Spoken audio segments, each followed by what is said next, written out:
వార్తలకు స్వాగతం. వార్తల్లోని ముఖ్యాంశాలు.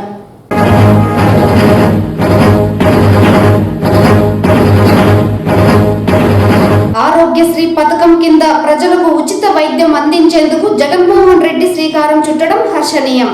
రాష్ట్ర మంత్రి పెద్దిరెడ్డి రామచంద్రారెడ్డి స్పష్టం.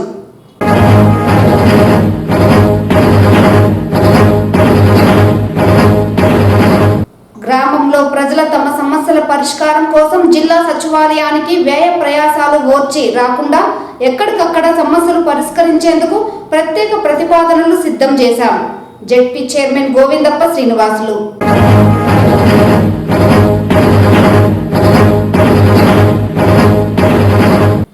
రాష్ట్ర ప్రభుత్వం కొత్తగా తీసుకువచ్చిన ఏపీ ల్యాండ్ టైటిలింగ్ యాక్ట్ 27ను తక్షణమే రద్దు చేయాలి. Chittoor bar association president Rajendra Reddy, secretary Ashok Anand Yadav demand.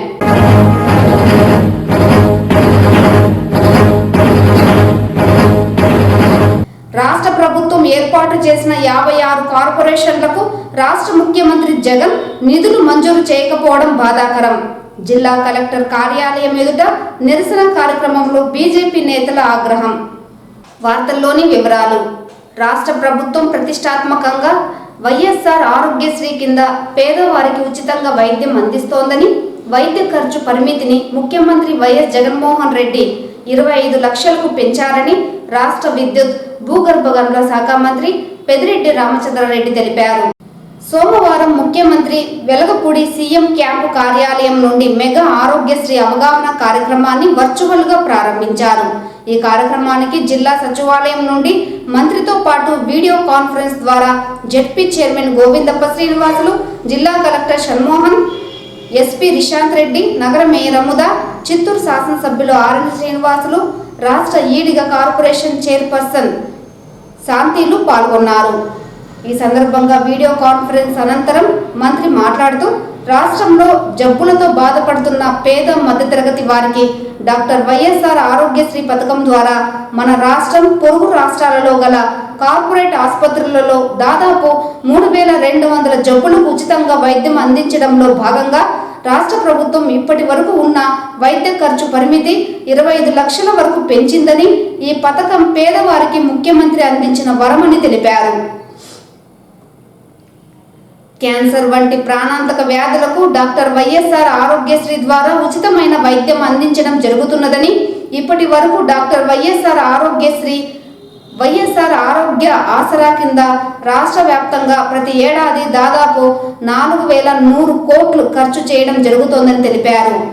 ముఖ్యమంత్రి రాష్ట్ర ప్రజల ఆరోగ్య విషయంలో చాలా జాగ్రత్తలు వహిస్తున్నారని, దీనికి అనుగుణంగా నాడు నేడుతో ఆసుపత్రులను ఆధునీకరణ, వైద్య సిబ్బంది, పారామెడికల్ సిబ్బంది, సూపర్ స్పెషాలిటీ వైద్యులను నియమించడం, ప్రతి జిల్లాకు ఒక వైద్య కళాశాల ఏర్పాటు, వైద్య కళాశాలలో రీసెర్చ్ సెంటర్లను ఏర్పాట్లు చేసుకోవడం జరిగిందని తెలిపారు.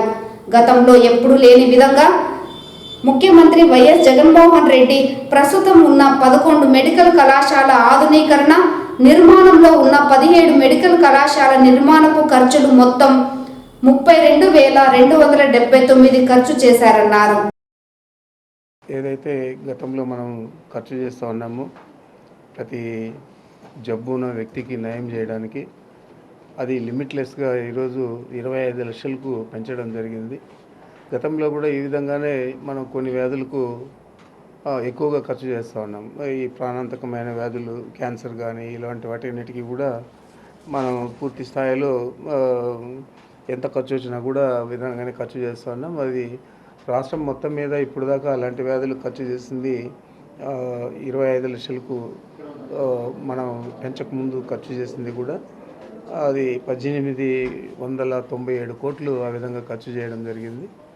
ఈ రాష్ట్రంలో మొత్తం మీద ప్రతి సంవత్సరం కూడా ఆరోగ్యశ్రీకి కానీ ఆరోగ్య ఆసరాకు కానీ కలిపి సగటున ప్రతి సంవత్సరం 4100 కోట్లు ఖర్చు చేస్తూ ఉన్నాం.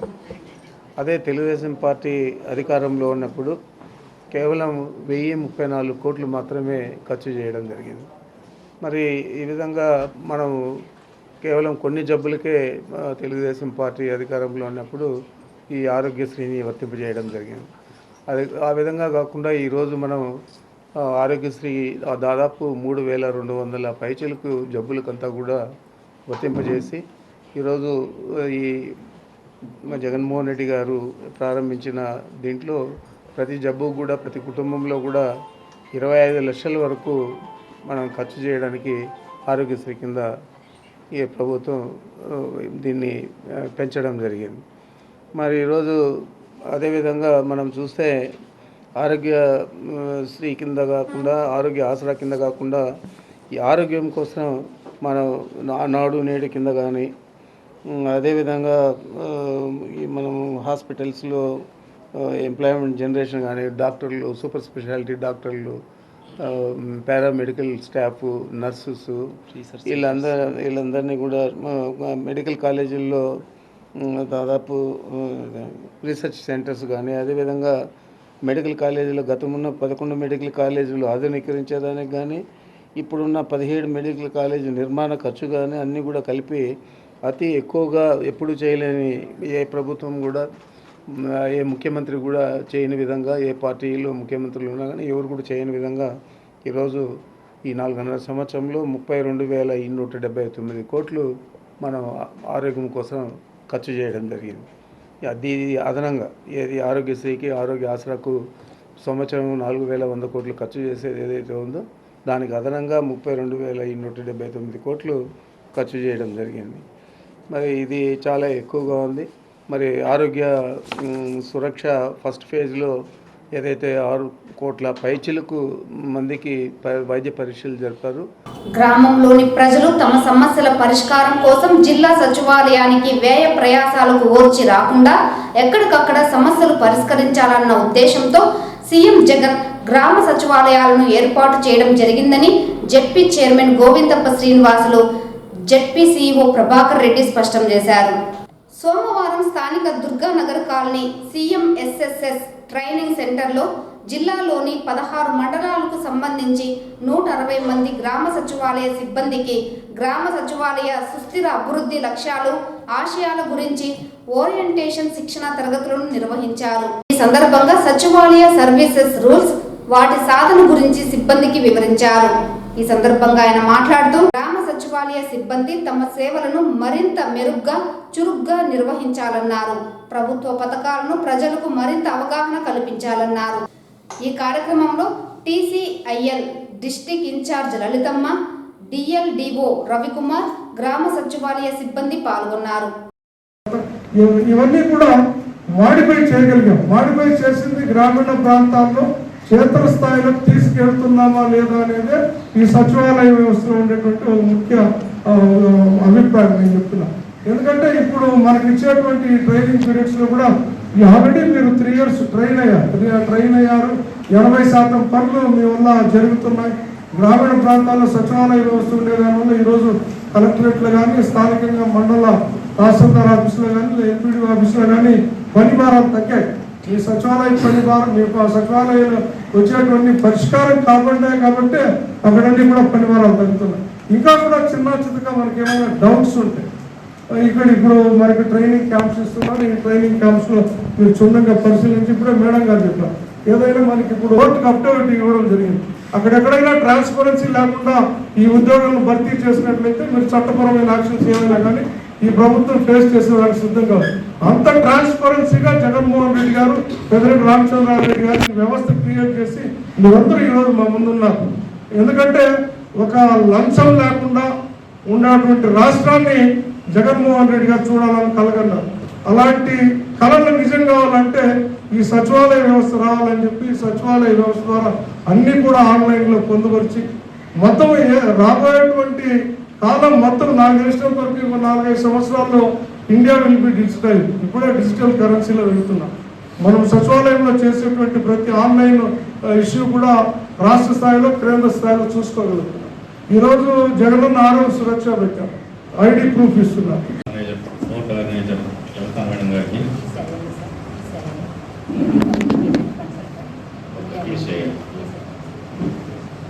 అదేవిధంగా మన ఈ గాంధీ సుపరిస్థితుల్లో అయినా డివిజనల్ డెవలప్మెంట్ ఆఫీసర్ రవికుమార్ గారికి మరి ఇక్కడ వచ్చేటువంటి శిక్షణార్థులందరికీ కూడా స్వాగతం కలుగుతున్నాం. ఆశీస్సులు. అదేవిధంగా మీరు చాలా వరకు ట్రైనింగ్స్ ఇప్పటికే చాలా ట్రైనింగ్ ఇచ్చాం. సచివాలయ ఎప్పుడు ఏర్పడిందో ఆ వ్యవస్థకు ఆధారంగా ఒక సచివాలయ సిబ్బంది ఈ 13 శాఖల నుంచి కూడా మనం నియామం ప్రక్రియ చేపట్టి గౌరవనీయ ముఖ్యమంత్రులు ఏదైతే సంకల్పించారో ఆ సంకల్పం భాగంగా క్షేత్రస్థాయిలో సైనికులుగా మీరు ఈరోజు పనిచేస్తున్నారు. మీకు కావాల్సినటువంటి శిక్షణని ఏ విధంగా ఇవ్వాలని పలు రకాలుగా పలు శాఖలు డిసైడ్ చేస్తూ చర్చిస్తూ ఉన్నత స్థాయిలోని అధికారులందరూ కూడా చర్చించి ఒక రూపకల్పన చేసి ట్రైనింగ్ ఇస్తున్నారు. ఆషామాషికి ఇచ్చే ట్రైనింగ్స్ కాదు, ఇది మీకు తెలుసు. కాకపోతే మీకు ఆ గ్రాస్పింగ్ పవర్ ఉంది, ఉన్నత విద్యార్థులు కాబట్టి, ఇంకా టెక్నికల్ ఫీల్డ్ కూడా పరిచయం ఉంది కాబట్టి మీరు ఈజీగా దాన్ని గ్రాప్ చేసి మరి ఆ గ్రామీణులకు పేద ప్రజలకు ఎలా ఈ సంకల్ప లక్ష్యాలు చేరవేయాలో అది మీకు ప్రాక్టీస్ పంపుతున్నాం. అందులో భాగంగా ఈరోజు ఇక్కడ ఓరియంటేషన్ ట్రైనింగ్ ప్రోగ్రామ్, ముఖ్యంగా సర్వీస్ రూల్స్ మీద మీరందరూ రెగ్యులర్ ఎంప్లాయీస్ అయిపోయినారు కాబట్టి మీకు రూల్స్ కూడా తెలియాలి. గవర్నమెంట్ ప్రభుత్వ ఉద్యోగుల సర్వీస్ రూల్స్ తెలియాలి కాబట్టి ముఖ్యంగా ఇందులో ఈరోజు భాగమని సర్వీస్ రూల్స్ కమ్ సుస్థిర అభివృద్ధి లక్ష్యాలు, సబ్స్టాన్షియల్ డెవలప్మెంట్ కోర్స్. ఇది ఆల్రెడీ ఇప్పటికీ 2 సార్లు మీకు ట్రైనింగ్ ఇవ్వడం జరిగింది. మనం ఆ రూట్లో ఉన్నాం కదా. దీంట్లో అప్డేట్స్ కూడా మీకు చెప్పే కార్యక్రమంలో ఈరోజు ఏర్పాటు చేయబడింది. ప్లస్ ఆన్లైన్ అప్డేషన్ అన్నీ ఉంది. ప్రతిదీ కూడా మనం ఏదైతే మన బెనిఫిట్స్ అందిస్తున్నామో వాటన్నిటి కూడా చేరుతున్నాయా లేదా, అతను సంతృప్తికరం ఉందా లేదా, ఆ సంతృప్తి వ్యక్తపరుస్తున్నా లేదా, మీకు సమస్యలు ఉన్నాయా తెలుసుకునే కోసం ఈకేవైసీ కూడా పెట్టారు. వాళ్ళకి అవగాహన కల్పించేదని. ఈరోజు అయిపోయిన రేపు మళ్ళీ లేటు ఇంకో కార్యక్రమం మీద అలాగే తెలుసుకోవచ్చు. ఆ విధంగా సుమారు 10 దఫాలు ఈకేవైసీ కూడా ఉన్నాయి. కాబట్టి అన్నింటిలో కూడా మనం పబ్లిక్ ప్రతి ఇంటికి పోయి ప్రతి లబ్ధిదారునికి పోయి చెప్తున్నాం. అంటే ఎవరు కూడా అర్హత ఉండే వాళ్ళు లక్ష్యాలని వాళ్ళకి చేరకుండా ఉన్నది కూడా నేను ఉద్దేశంతో ఇన్ని రకాలుగా మనం చేపడుతున్నాం. కానీ ఎన్నిసార్లు ఈకేవై చేయాలి, ప్రతిదానికి పోవాలన్నా, ప్రతిరోజు గడప దొక్కాలనే విసుగు మీకు ఉండకూడదు. ఎందుకంటే మనం ఉండేదే గవర్నమెంట్గా వాళ్ళకి కావాల్సిన సర్వీస్ ఏర్పాటు చేయాలని ఉద్దేశంతో ఈనాటి ప్రభుత్వం లక్ష్యంగా తీసుకుని పనిచేస్తుంది.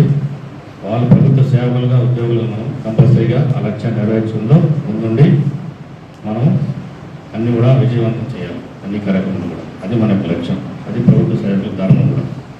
కాబట్టి దానిలో భాగంగా ఈరోజు మనం సర్వీస్ రూల్స్కొని ఎస్సీజీ కోసం ట్రైనింగ్ తీసుకుంటున్నాం. రాష్ట్ర ప్రభుత్వం కొత్తగా తీసుకువచ్చిన ఏపీ ల్యాండ్ టైటిలింగ్ యాక్ట్ 27 రద్దు చేయాలని Chittoor bar association president Rajendra Reddy, secretary Ashok Anand Yadav demand చేశారు. సోమవారం జిల్లా సచివాలయం వద్ద బార్ అసోసియేషన్ సభ్యులు ఈ మేరకు నిరసన చేపట్టారు. ఈ సందర్భంగా వారు మీడియాతో మాట్లాడుతూ భూ హక్కుదారులు ఈ చట్టం అమలు చేయడం వల్ల వారికి జరిగిన అన్యాయానికి న్యాయం పొందడానికి న్యాయ వ్యవస్థను ఆశ్రయించే హక్కును కోల్పోతారన్నారు. భూ హక్కుదారునికి అన్యాయం జరిగితే కేవలం రెవెన్యూ అధికారులను సంప్రదించే విధంగా ఈ చట్టాన్ని రూపొందించడం గమనార్హం అన్నారు. న్యాయ వ్యవస్థ స్వయం ప్రతిపత్తి కలిగిన వ్యవస్థ కాబట్టి నిష్పక్షపాతంగా అన్యాయం జరిగిన వారికి న్యాయం చేస్తుందన్నారు. కానీ రెవెన్యూ పరిధిలో ఈ చట్టాన్ని అమలు చేయడం ద్వారా న్యాయం నిష్పక్షపాతంగా అమలు అవుతుంది అన్న దాఖలాలు ఉండదని స్పష్టం చేశారు. తక్షణం ప్రభుత్వం ఈ చట్టాన్ని రద్దు చేయాలని డిమాండ్ చేశారు. ఈ ధర్నా కార్యక్రమంలో చిత్తూరు బార్ అసోసియేషన్ సభ్యులు విశ్వనాథ్, వెంకటపతి నాయుడు, లీలా మనోహర్, సుబ్రహ్మణ్యం, దేవరాజు నాయుడు, రవీంద్ర, సురేష్ బాబు, గోమతి, కృష్ణమూర్తి, హరికృష్ణ, లోకనాథం, సరస్వతి, నళిని తదితరులు పాల్గొన్నారు.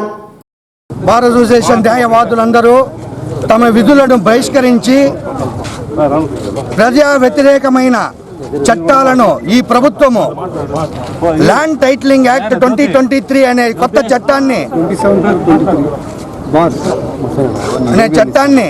ఈరోజు ముందుకు తీసుకొచ్చింది.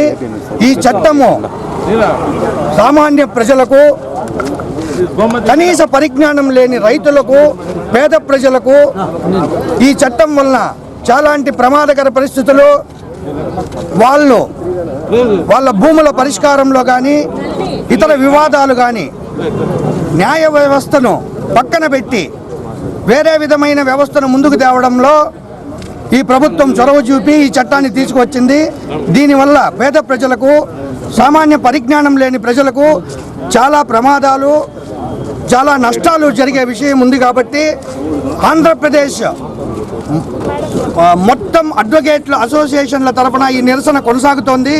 ఈరోజు ఈ విషయాన్ని గౌరవ మంత్రి గారు పెద్దిరెడ్డి రామచంద్రారెడ్డి గారికి మరియు మన గౌరవ కలెక్టర్ గారికి వినతి పత్రం కూడా ఇవ్వడం జరిగింది. టైటిలింగ్ యాక్ట్ ప్రకారము ప్రజలకు అనేక రకాలుగా నష్టాలు జరుగుతుంది కాబట్టి ఈ చట్టాన్ని రద్దు చేసే వరకు మేము ఈ సమ్మెను కొనసాగిస్తామనేసి చెప్తున్నాను. అదే రకంగా ఏ చట్టాలైనా ప్రజలకు ఉపయోగపడేలాగా ఉండాలి కానీ నష్టం చేసేలాగా ఉండకూడదు అనేది మా అభిప్రాయము.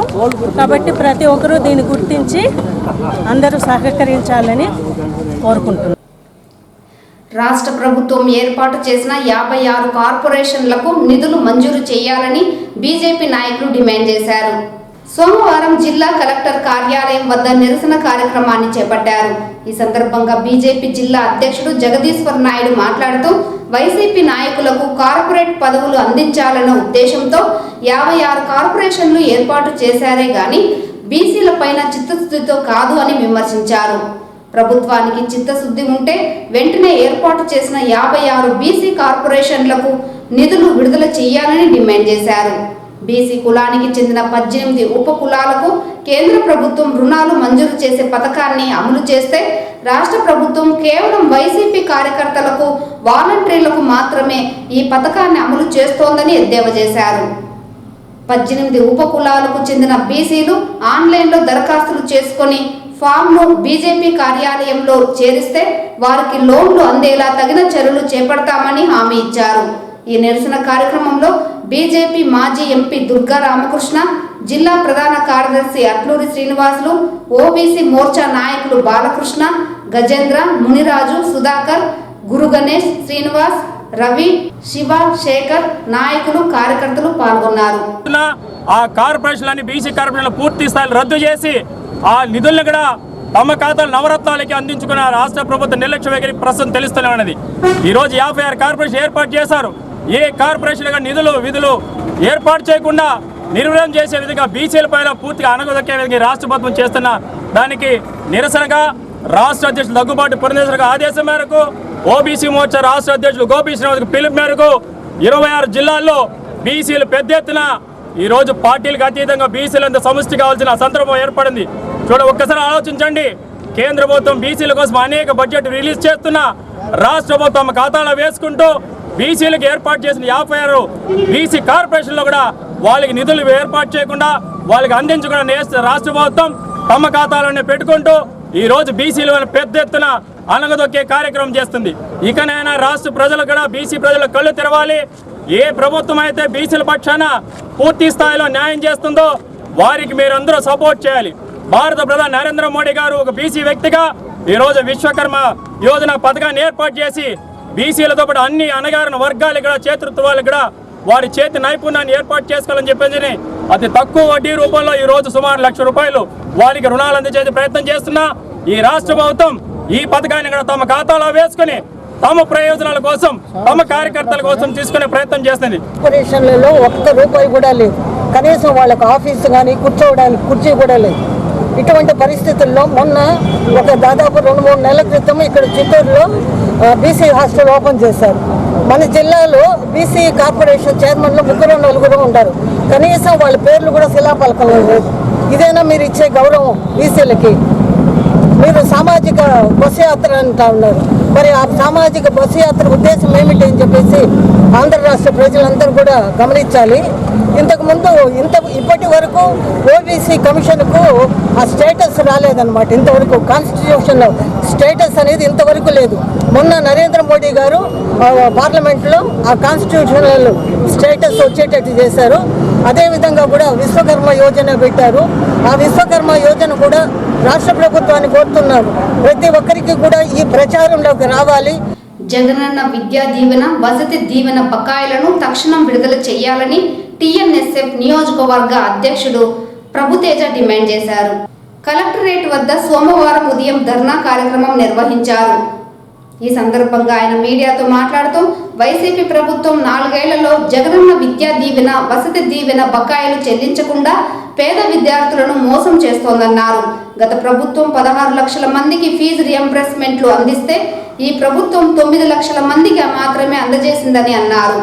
విద్యారంగ అభివృద్ధికి పెద్దపీట వేస్తామని గొప్పలు పలుకుతూ విద్యారంగాన్ని ప్రస్తుత ప్రభుత్వం నిర్వీర్యం చేస్తోందన్నారు. తక్షణం పెండింగ్ లో ఉన్న జగనన్న విద్యా దీవెన, వసతి దీవెన బకాయిలను చెల్లించాలని డిమాండ్ చేశారు. ఈ ధర్నా కార్యక్రమంలో టీఎన్ఎస్ఎఫ్ నాయకులు ప్రసాద్, రాజ్ కుమార్, సందీప్, భరత్, చైతన్య, సూర్య, గిరీష్, రెహమాన్, అధిక సంఖ్యలో టీఎన్ఎస్ఎఫ్ నాయకులు, కార్యకర్తలు తదితరులు పాల్గొన్నారు. విద్యార్థులే నష్టపోయారు. సుమారు 4 సంవత్సరంలో 4 విడతల వేయాల్సిన అమ్మఒడి, విద్యా దీవెన, వసతి దీవెన బకాయిల్ని ఒక విడత పెండింగ్ పెట్టి సుమారు 4 విడతలు పెండింగ్ పెట్టింది. ఇప్పటికీ పోయిన సంవత్సరం అయితే 3rd ఇయర్కి డిగ్రీ చదువుతున్న వాళ్ళకి, నర్సింగ్ చదువుకి ఇంతవరకు పడకుండా వాళ్ళకి సప్పో చేసి ఈరోజు తల్లిదండ్రులు చెల్లించారు. కాలేజ్ యాజమాన్యం చెల్లించిన పరిస్థితి ఈరోజు ఏర్పడింది.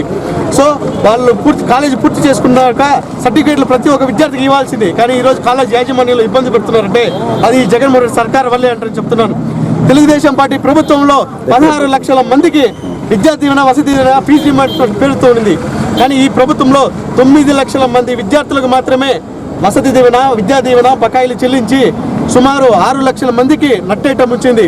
అంటే ఆ రోజు ఎలక్షన్స్ ముందు నేను మేనమామగా విద్యార్థులకు ప్రతి ఒక్క విద్యార్థులకు ఉంటాను, కేజీ నుంచి పీజీ దాకా ఉచిత చదివిస్తానని చెప్పి ఈరోజు కంసమామలాగా విద్యార్థులు నట్టేయటం ఉంచాడు. సో విద్యార్థులంతా కలిసి ఖచ్చితంగా రానున్న ఎలక్షన్స్లో విద్యార్థులు సత్తా అంటే చూపిస్తారు. ఒకసారి చరిత్ర చూసుకో, జగన్మోహన్ రెడ్డి విద్యార్థులు పెట్టుకున్న ఏ ప్రభుత్వం నిలబడలేదు. ఖచ్చితంగా మీ యొక్క ప్రభుత్వం కూలేదానికి విద్యార్థులు ముఖ్య పాత్ర పోషిస్తారు. వెంటనే విద్యా దీవెన, వసతి దీవెన బకాయిలు వెంటనే చెల్లించండి. లేని ఏడేలా విద్యార్థులు సత్తా అంటే రాష్ట్ర వ్యాప్తంగా మేము చూపిస్తామని జగన్ రెడ్డి ప్రభుత్వాన్ని హెచ్చరిస్తున్నాం. చిత్తూరు ప్రభుత్వ ఆసుపత్రిని రాష్ట్ర ప్రభుత్వమే కొనసాగించాలని సిపిఐ జిల్లా ప్రధాన కార్యదర్శి నాగరాజు, జనసేన పార్టీ నాయకులు లోచన్ శ్రీరామ్ డిమాండ్ చేశారు. సోమవారం చిత్తూరు నగరంలోని జనసేన పార్టీ కార్యాలయంలో అఖిలపక్ష, జనసేన, వామపక్ష, బీఎస్పీ ప్రజా సంఘాల నాయకులు, స్వచ్ఛంద సంస్థలతో రౌండ్ టేబుల్ సమావేశం నిర్వహించారు. ఈ సందర్భంగా ఆయన మాట్లాడుతూ గత ప్రభుత్వం అపోలోకు జిల్లా ప్రభుత్వ ఆసుపత్రిని 33 సంవత్సరాలకు క్లినికల్ అటాచ్మెంట్ కింద అప్పగించిన ఇప్పటి వరకు పేద ప్రజలకు మెరుగైన వైద్య సౌకర్యం అందడం లేదన్నారు. అపోలో యాజమాన్యంతో ప్రభుత్వ ఆసుపత్రి పూర్తిగా వ్యాపార పరంగా మారిపోయిందని, ప్రజాసేవ అన్న పదం కనిపించడం లేదన్నారు. పేదలకు మెరుగైన వైద్య సౌకర్యం అందించడానికి రాష్ట్ర ప్రభుత్వమే ప్రభుత్వ ఆసుపత్రిని కొనసాగించాలన్నారు. ప్రభుత్వ ఆసుపత్రిని ప్రభుత్వ మెడికల్ కళాశాలగా ఏర్పాటు చేయాలని డిమాండ్ చేశారు.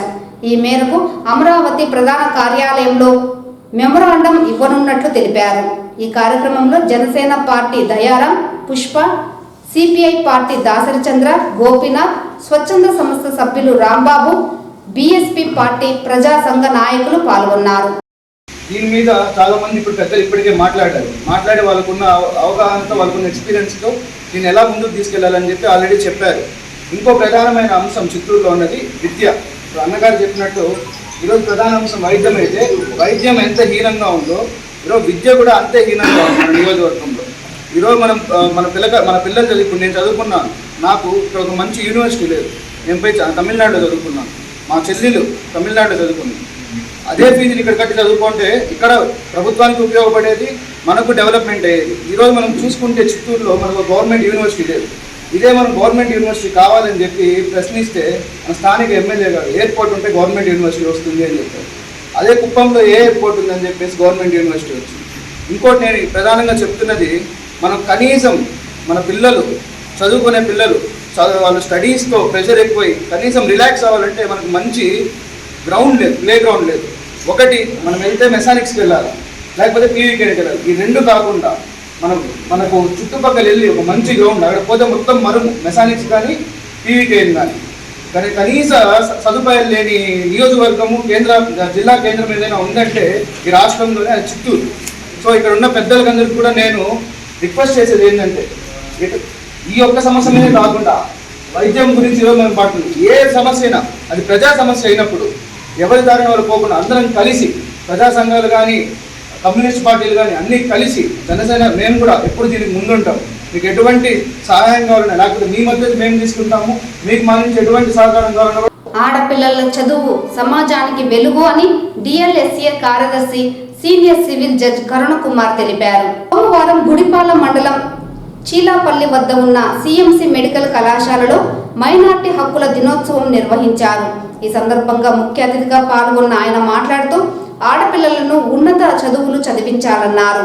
భారత రాజ్యాంగంలో మైనార్టీల కోసం ఎన్నో హక్కులు చట్టాలు పొందుపరచబడి ఉన్నాయన్నారు. ప్రతి ఒక్క ముస్లిం, క్రిస్టియన్, మైనార్టీ యువతి యువకులు ఉన్నత చదువులు చదువుకోవడానికి, ఉద్యోగ అవకాశాలు పొందడానికి, ఉపాధి కల్పన పొందడానికి ప్రభుత్వాలు వెసులుబాటు కల్పించిందని సద్వినియోగం చేసుకోవాలన్నారు. జిల్లా మైనార్టీ సంక్షేమ శాఖ అధికారి చిన్నారెడ్డి మాట్లాడుతూ ప్రతి ఏటా డిసెంబర్ 18వ తేదీన మైనార్టీ హక్కుల దినోత్సవం నిర్వహించుకుంటున్నామన్నారు. 15 అంశాలతో కూడిన పథకాన్ని కేంద్ర ప్రభుత్వం ప్రవేశపెట్టిందని, ఇందులో 15 ప్రభుత్వ శాఖలు ఉంటాయన్నారు. విద్య, వైద్యం, ఆరోగ్యం, వ్యవసాయం అన్ని రంగాలకు సంబంధించి మైనార్టీల కోసం ఈ 15 అంశాలలో అనేక పథకాలు పొందుపరిచి ఉంటాయని, వాటిని మైనార్టీలు సద్వినియోగం చేసుకోవాలన్నారు. ఈ కార్యక్రమంలో మైనార్టీ సంఘ నాయకులు, స్వచ్ఛంద సంస్థ సభ్యులు, కళాశాల అధ్యాపకులు, విద్యార్థులు పాల్గొన్నారు. 10వ క్లాస్ వచ్చేటప్పటికి ఆ యొక్క అమ్మాయిని స్కూల్ నుంచి కాలేజీకి పంపించడానికి చాలామంది ఇష్టపడతారు. ఇది చాలా విచారకరమైనటువంటి విషయం. అంటే భారత రాజ్యాంగం కల్పిస్తున్నటువంటి ఆ ప్రాథమిక హక్కు ఏంటి? మనం విద్యను అందించడం. ఆ విద్యను ఇవ్వడానికి అంటే చాలా వాళ్ళు ఆలోచిస్తున్నారు. అంటే తొందరగా మెజారిటీలోకి వచ్చిందా, అమ్మాయికి పెళ్లి చేసేద్దామా, మనకెందుకు ఇలా, అంటే మన బాధ్యత వదిలిపోతుంది కదా అన్న విషయాన్ని నేను మత పెద్దలు ఆలోచిస్తున్నాను. నేను రిక్వెస్ట్ చేసేది వాళ్ళందరినీ సవినయంగా నేను కోరేది, ముస్లిం యువతి యువకుల్ని బాగా చదివించండి. ముస్లిం ఆఫ్ఘనిస్తాన్ అమ్మాయికి నోబెల్ ప్రైజ్ వచ్చింది చాలా చిన్న వయసులో. అంటే వాళ్ళ తల్లిదండ్రులు ఆ విధంగా ప్రోత్సహించారు. నోబెల్ ప్రైజ్ రావడం అంటే అంత చిన్న విషయమే కాదు. కాబట్టి నేను కోరేది ఏంటంటే మీ అందరూ కూడా మన హక్కుల్ని రక్షించుకోవాలి. మైనారిటీ హక్కులు అంటే ఖచ్చితంగా మీలో మీకు ముందు యూనిటీ ఉండాలి, ఐకమత్యం ఉండాలి. యూనిటీ లేనిదే ఏమీ జరగదు. కాబట్టి ఆ యునైటెడ్ థింకింగ్ అన్నది ఏర్పాటు చేసుకోవాలి.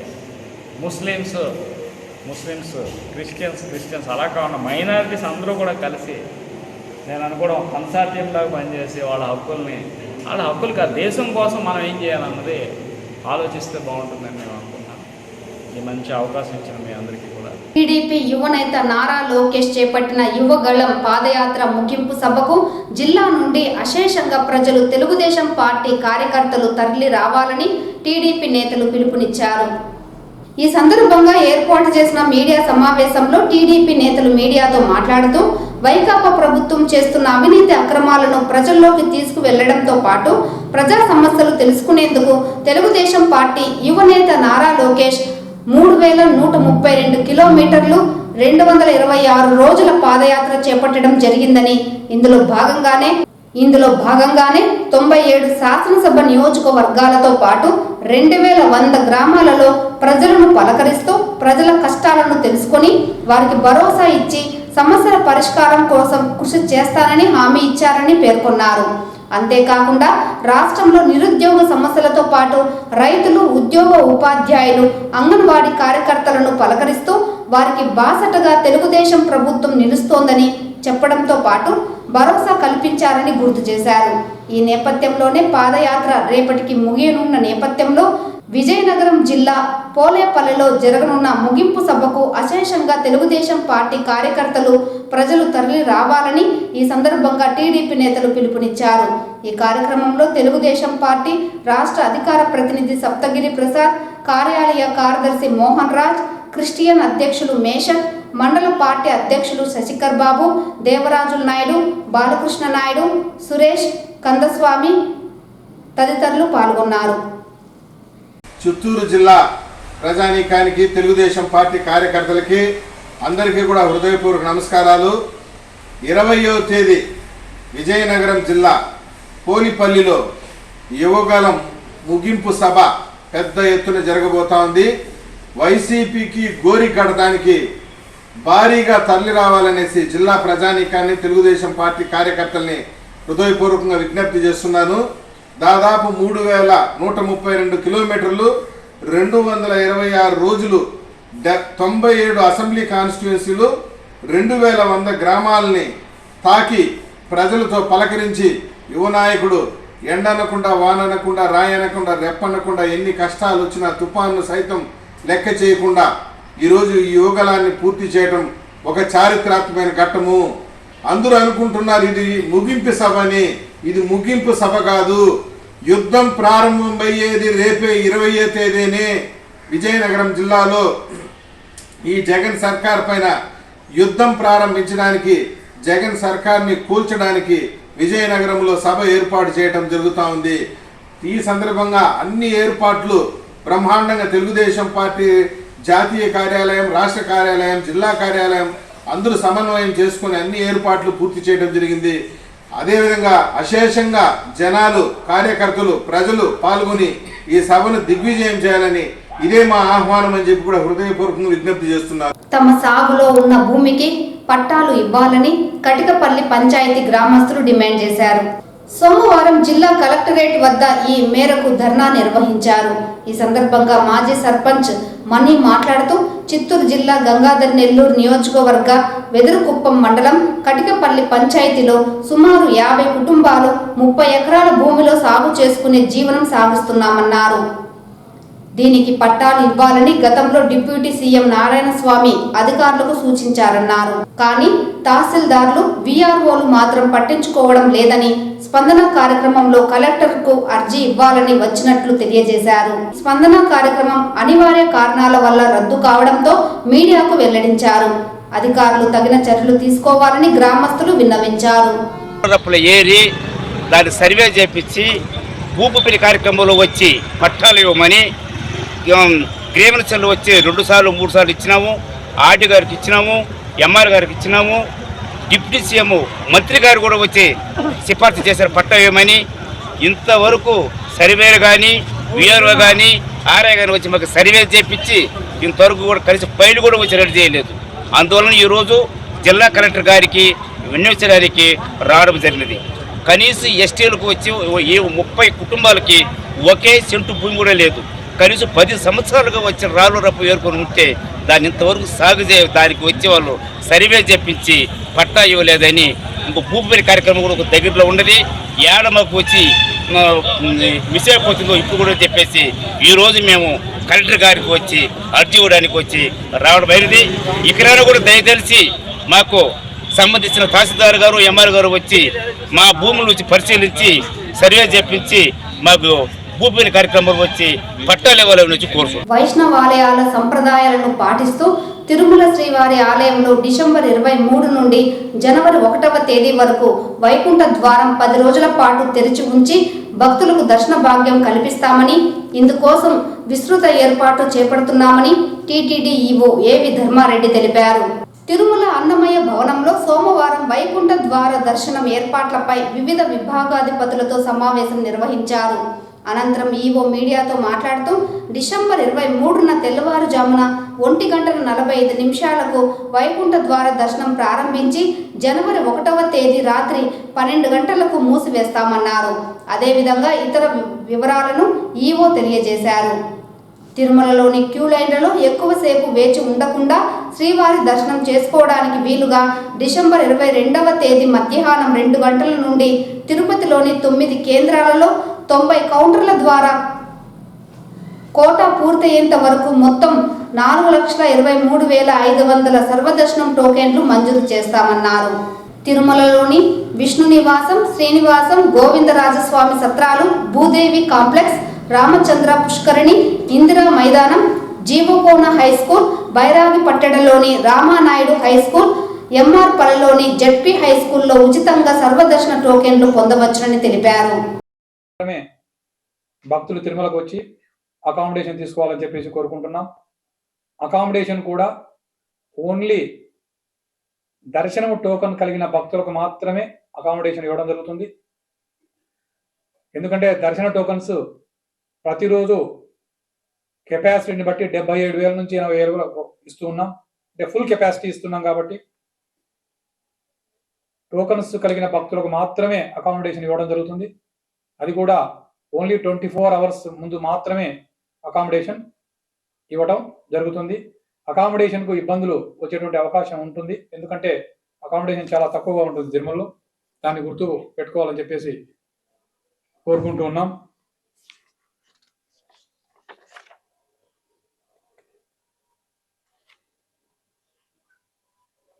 టోకన్ లేని భక్తులు కూడా తిరుమలకు రావచ్చు, కానీ వారికి అకామిడేషన్ కానీ లేదా దర్శనం కానీ ఉండదు. వారు వచ్చి కళ్యాణకట్ట కానీ లేకపోతే స్వామివారిని ఆలయం ముందు నుంచి దర్శనం చేసుకుని లేదా ఆకాశగంగా, పాపనాశనము, శ్రీవారి పాదాలు ఇటువంటి ప్రదేశాలకు పోవడానికి అవకాశం ఉంటుంది. వైకుంఠ ఏకాదశి రోజు నుంచి ద్వాదశి వరకు 10 రోజులు పవిత్రమైన రోజులు కాబట్టి స్వామివారి ఆశీస్సులు లేకపోవడం వల్ల వాళ్ళకు ఒకవేళ టికెట్ దొరకకపోతే వారు తిరుమలకు వచ్చి ఈ పవిత్రమైనటువంటి ఈ 10 రోజుల్లో తిరుమల దర్శనం చేసుకుని స్వామివారి నుంచి బయట నుంచి కూడా నమస్కారం పెట్టుకుని పోయేటువంటి అవకాశం తిరుమల తిరుపతి దేవస్థానం ఇస్తుంది. కాబట్టి టోకన్లు లేని భక్తులు కూడా తిరుమలకు వచ్చి తలనీలాలు సమర్పించి తిరుమల పవిత్ర ప్రదేశాన్ని సందర్శించి స్వామివారిని బయట నుంచి కూడా దర్శనం చేసుకుని పోవచ్చు అని చెప్పి తిరుమల శ్రీవారిని ఈ రోజు ఉదయం విఐపి విరామ సమయంలో టీడీపీ మాజీ డిప్యూటీ సీఎం కృష్ణమూర్తి దర్శించుకున్నారు. శ్రీవారి దర్శనార్థం తిరుమలకు విచ్చేసిన ఆయనకి ఆలయ అధికారులు స్వాగతం పలికి దర్శన ఏర్పాట్లు చేశారు. అనంతరం రంగనాథ మండపంలో వేద పండితులు వేద ఆశీర్వచనం చేసి స్వామివారి తీర్థ ప్రసాదాలను అందజేశారు.